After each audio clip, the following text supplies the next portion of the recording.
Problem number 14.11. The back EMF in motor is 120 volts when motor is turning at 1680 revolutions per minute. What is the back EMF when motor turns at 3360 revolutions per minute? बिस्मिल्लाहिर्रहमानिर्रहीम। Candle academy Pakistan में खुश आमदीद। Problem number 11 chapter number 14 का electromagnetic induction second year की physics है और बहुत simple सा प्रॉब्लम है। हम इसको दो तरीक़ों से सॉल्व करेंगे।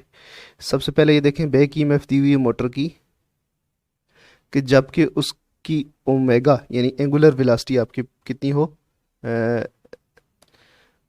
1680 रिवोल्यूशन पर मिनट, और अगर यही हम रेवोल्यूशंस उसके यानी ओमेगा एंगुलर वेलोसिटी अगर उसकी बढ़ा दें 1680 रिवोल्यूशन से बढ़ाकर हम 3360 रेवोल्यूशन पर मिनट कर दें तो उसकी बैक ईएमएफ क्या हो जाएगी।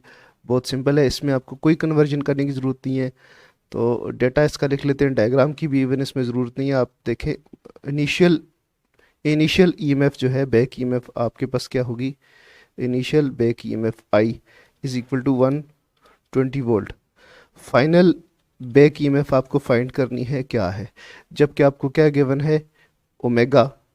इनिशियल ओमेगा आपको गिवन है 1680 रिवोल्यूशन पर मिनट और फाइनल ओमेगा जो है ओमेगा एफ आपको गिवन है 3360 गिवन है। तो ये आपने फाइंड करना है। तो आप जस्ट इन दोनों का फार्मूला लिखें, बैक ईएमएफ का फार्मूला लिखें तो आपको समझ आ जाएगी यहाँ से। तो बैक ईएमएफ का फार्मूला क्या होगा, इनिशियल बैक ईएमएफ किसके बराबर होगी। इनिशियल बैक ईएमएफ होगी नेब ओमेगा तो नेब ओमेगा आई, और फाइनल जो ईएमएफ होगी वो क्या होगी नेब ओमेगा एफ। सिर्फ क्या चीज़ चेंज हो रही है, सिर्फ उसकी एंगुलर वेलोसिटी चेंज हो रही है। बाकी number of turns of the coil, area of the coil, magnetic field strength, ये सारी चीज़ें कांस्टेंट है, तो इनको कांस्टेंट रहने दें। तो हम अभी क्या करेंगे, जस्ट हम इनको डिवाइड कर देते हैं एक दूसरे से। यानी initial EMF upon final EMF is equal to NAB omega I upon NAB omega F.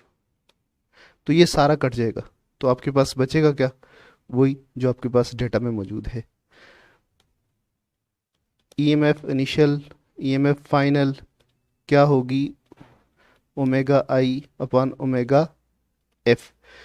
तो इसमें आपने क्या फाइनल ईएमएफ फाइंड करनी है।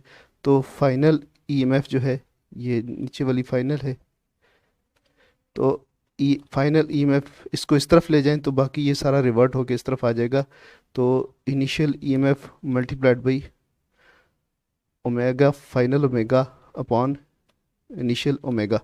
तो इसके अंदर आपने वैल्यूज़ पुट करनी है और आपके पास आंसर आ जाना है। तो फाइनल ईएमएफ आपके पास आ जाएगी। इनिशियल ईएमएफ आपके पास कितनी है 120, इसको आप मल्टीप्लाई करेंगे फाइनल उसकी एंगुलर वेलोसिटी के साथ। फाइनल एंगुलर वेलोसिटी है 3360, जबकि इनिशियल एंगुलर वेलोसिटी है 1680 रिवोल्यूशन पर मिनट। रेव पर मिनट आप कर दें, रेव पर मिनट, तो ये वैसे कैंसिल हो जाने हैं। तो इनिशियल फाइनल जो ईएमएफ होगी आपके पास सॉल्व होकर आ जाएगी कितनी 240 वोल्ट्स। तो ये आपका रहा आंसर। अब हम इसको दूसरे तरीके से सॉल्व करेंगे। अगर आप ये नहीं करना चाहते कोई मसला नहीं है, सेकंड मेथड आप यूज़ कर सकते हैं। सेकंड जो प्रोसीजर है वो डायरेक्ट प्रोपोर्शन का प्रोसीजर हम यूज़ करेंगे। प्रोपोर्शन, ये डायरेक्ट प्रोपोर्शन का मेथड है। इसमें आपको जब ये जज करना होता है कि आपकी जो क्वांटिटीज़ हैं वो एक दूसरे के साथ डायरेक्टली रिलेटेड होनी चाहिए। एक को बढ़ाएं तो दूसरी क्वांटिटी बढ़ रही हो, तब आप डायरेक्ट प्रोपोर्शन का फार्मूला यूज़ कर सकते हैं। एनी हाउ इसमें आप जब यूज़ करेंगे डायरेक्ट प्रोपोर्शन का मेथड, तो आप एक तरफ लिखें बैक ईएमएफ और रेशो एंगुलर वेलोसिटी।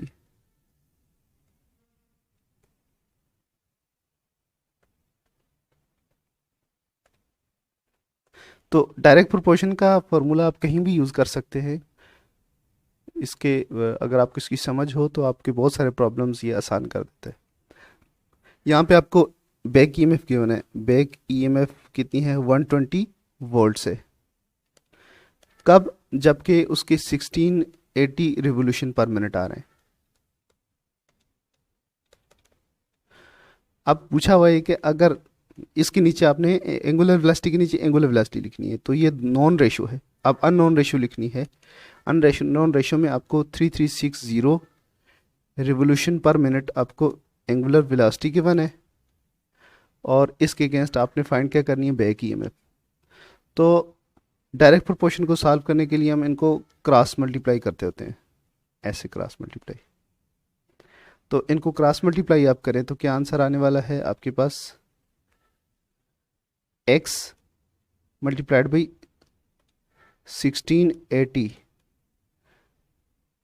और ये इक्वल हो जाएगा इसके, इन दोनों के प्रोडक्ट जो है वो आपस में इक्वल होता है।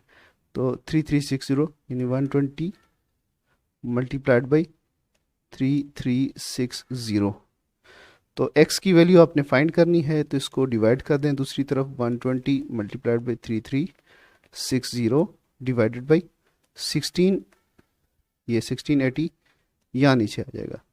तो अब आप इसको सॉल्व करें तो इसका वही आंसर आना है 240 वोल्ट्स। तो बैक ईएमएफ आपके पास फाइनल जो आएगी 240 वोल्ट्स, इस फार्मूले से भी वही आएगी। बट हम आपको रिकमेंड तो यही करेंगे, अगर आपने अगर आपको ये फार्मूला याद हो, नेब ओमेगा, नेब ओमेगा वाला फार्मूला अगर आपको याद है तो आप यही यूज़ करें, डायरेक्ट प्रोपोर्शन की तरफ ना जाएं। अगर आपके ये जहन में नहीं आता तो तब ये वाला फार्मूला आप यूज़ कर सकते हैं, इसका डायरेक्ट प्रोपोर्शन वाला। Chapter number 14 second year physics electromagnetic induction के इतने ही क्वेश्चन थे, न्यूमेरिकल प्रॉब्लम्स। अगर कहीं से समझ ना आई हो तो कमेंट सेक्शन में पूछ सकते हैं, you are always welcome in comment sections. तो इसके साथ हमें इजाज़त दीजिए, अल्लाह हाफिज़।